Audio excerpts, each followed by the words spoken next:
Today we'll be studying about chemical properties of haloarenes, and the first one in that is nucleophilic substitution reaction.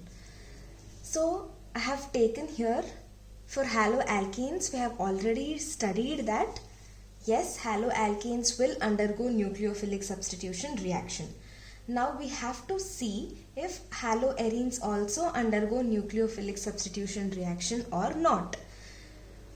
If we assume that yes, haloarenes will also undergo nucleophilic substitution reaction, then the equation will be like this. That is, this is the haloarene. The nucleophile will come and attack your haloarene. Okay. The halogen will leave, and in the place of halogen there will be a nucleophile attached. Okay.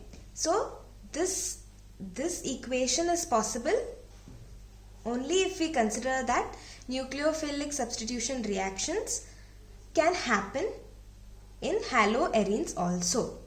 So let me read the note which I have written here.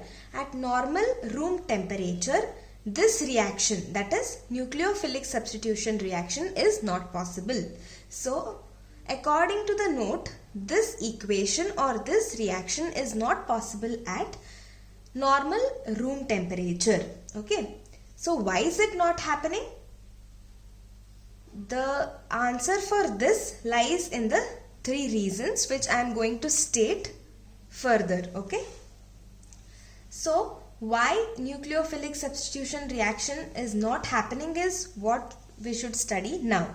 Reason number one, due to resonance. So what is resonance? You all might have studied in your first year. Okay, so your lone pair and your pi electrons, they are in conjugation. What is the meaning of conjugation? That is alternate. Okay, your lone pair and your pi electrons, they are in conjugation. So this leads to the resonance.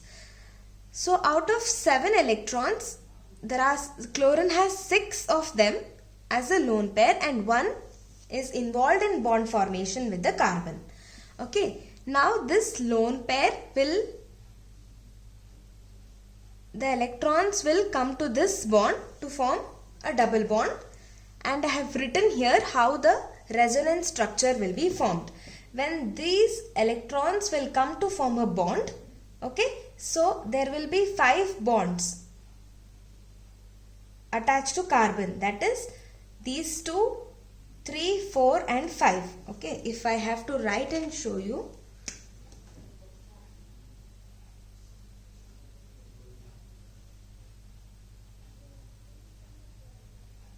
it will be something like this.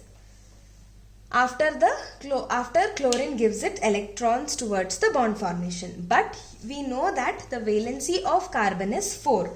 So in order to maintain the valency, the electrons keep revolving, giving rise to new resonance structures. Okay, this is how different resonance structures are being formed. So the second resonance structure, these electrons will come here to form a double bond. In order to maintain the valency, this pi bond will break and the electrons will be shifted to the next carbon atom, giving rise to the first resonance structure. Okay, so these electrons will not sit in one place, they keep revolving. Okay, this is what happens here also. This minus sign represents electrons. These electrons will come here to form a bond, and these pi electrons will move to the next carbon atom, giving rise to this structure. Okay, and here the plus sign indicates that the electrons are being given to form the bond. Now continuing with the resonance structure, this is the third resonance structure, and finally you will have the fourth resonance structure. You can see here the pi bond position has changed from the starting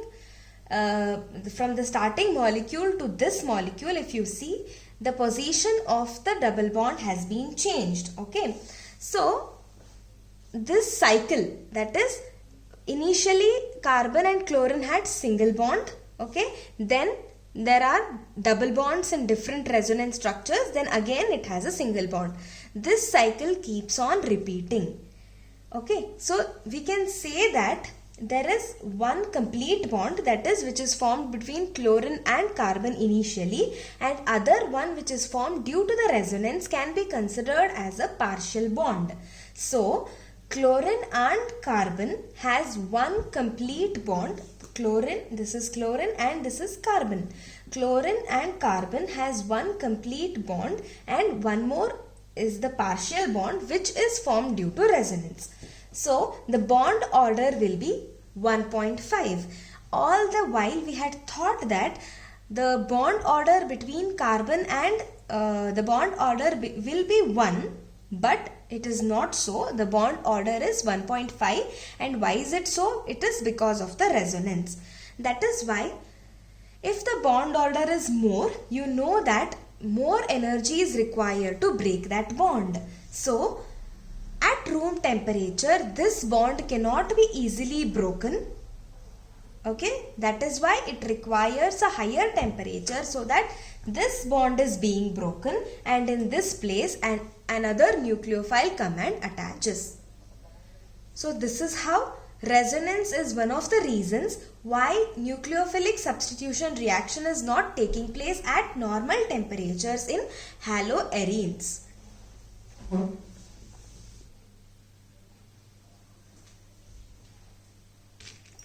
So let's move to the second reason, that is due to difference in hybridization. So this is haloarene and this is the haloalkane, which I have taken as an example. So the hybridization of carbon here is sp2 hybridized. It is sp2 hybridized, and the hybridization of carbon in haloalkane is sp3. How do I know this? If carbon, there is a small trick we can use. If carbon makes a single bond, then it is sp3 hybridized. If it makes one double bond, I am talking only about when it makes only one double bond and not multiple. Okay, when carbon makes one double bond, then the hybridization will be sp2. If a carbon makes one triple bond, then the hybridization will be sp3. Using this trick, we can say that here the carbon is sp2 hybridized, and in haloalkane it is sp3 hybridized. Okay, so what do you mean by sp3 hybridization? That means the percentage of S character here, I am specifically looking for percentage of S character. I am not worried about P character. Okay, there is a specific reason for that. I will be telling it to you, telling the reason. So here the percentage of S character in haloalkane is 25%, because there is only one S orbital and 3 P orbitals. Whereas when you come to haloarenes, the percentage S character in haloarenes is 33.33% because of 2 P orbitals and 1 S orbital.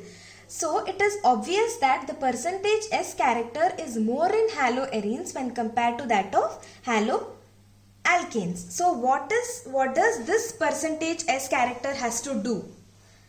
The answer for that is, higher the percentage of S character, okay, higher is the electronegativity. Okay, so what we have to understand this statement.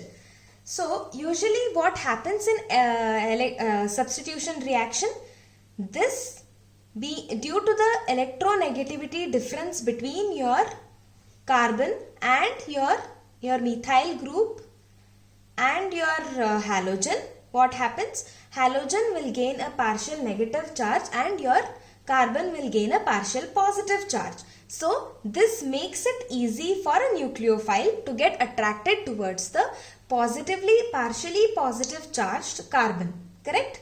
So this has been already studied. So what happens when the electronegativity of carbon increases? We are saying that, according to this statement, we are saying that in haloarenes, due to the percentage of increased percentage of S character, the carbon will have higher electronegativity. It means that the electrons between carbon and halogen, the carbon will not easily